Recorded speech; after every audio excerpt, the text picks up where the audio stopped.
for me, I needed like somebody like Spesh. You know, as far as like the importance of having mentors, I needed Spesh because Spesh showed me some things. Like, I always had talent and knew how to do music, but I didn't know the business side of music. And he taught me that. Not saying that I couldn't learn it on my own, but it would have took me a lot longer. And you know, when you learning things like that, you need somebody, first of all, that's going to show you and that's going to have your best interest at heart. They ain't going to try to be conniving, like, you know, putting you in deals where you kind of fucking yourself up. So for me, I needed somebody like Spesh. Like, you know, that's like big brother. Like I said, that's like a big brother to me. And from the beginning, he's always like, nah, you little sis, I'm protecting you. I don't even want you around in the same room with certain people. Like, let me talk first, then you going, you know, like that. But just, I think it's important to have a genuine mentor. It's nothing wrong with it. Everybody need guidance at some point. One of them people, like, I don't know everything, nor do I want to know everything. I always want to learn. So, you know, just having somebody that's going to teach you. So some important things that Spesh taught me could be like things like something simple as like the importance of promotion and rollout plans. Like, I didn't know about any of this. Like, one thing I used to do was I record it and I'm dropping it the next day. He like, no, you gotta build that momentum to it. Because when I approached, like when me and Spesh first met, I had a whole album done and I was ready to drop it. The essence, like, this is supposed to be my debut, and I had that done. Like, the first version of it, I had it already done, and I was ready to put it out. He was like, no, you got to build momentum to that. Hunger Games, that was a song that I showed Spesh years ago. This was in 2018 when I showed Spesh that song, and it just came out 2020.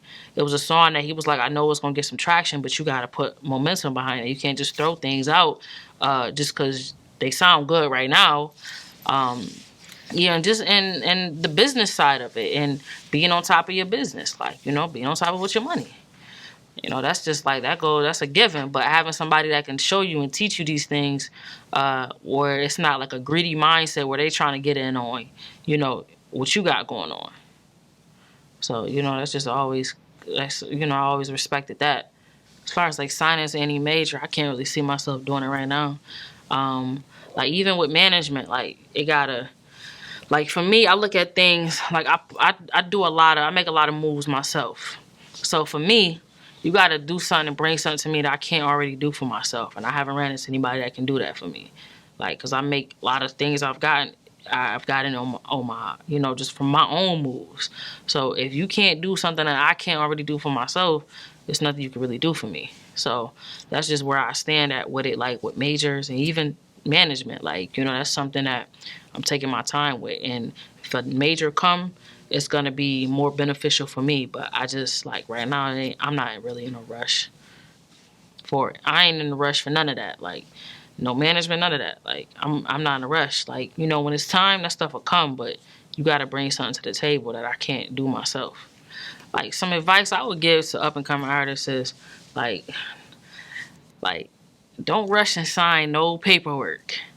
That's one thing I can tell them right now. Like, people will offer you some money because you ain't, you know, a lot of times people ain't used to getting that type of money all at one time. You know, they offer you a little $30,000, $35,000, $40,000, but they got all your shit. They got everything. And some people would take that because they need it at that moment, and I understand it. But, like, you know, being an up-and-coming artist, like, I wouldn't rush to sign no paperwork.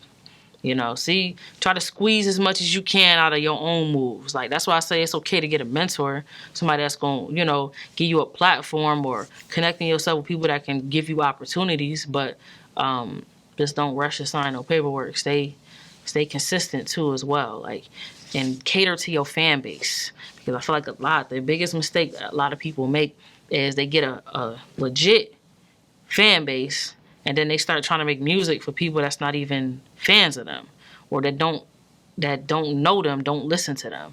A lot of it be for radio grab, for, you know, a lot of, I would say now, like, just that charting grab or whatever, maybe going viral, or, you know, just kind of cater to your audience, because your audience is the ones that's going to spend the money and get your name out there. You cater to them, you good. Cater to your audience. Read the room. Like, what's in right now? What do your fans want from you.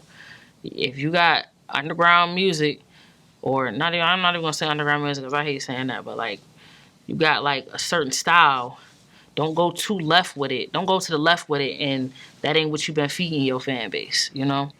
It's gonna be a time and a place, because I get it. I understand wanting to make different music. I understand wanting to experiment with things, but just knowing the timing of that, because like before this, I didn't have a fan base at all.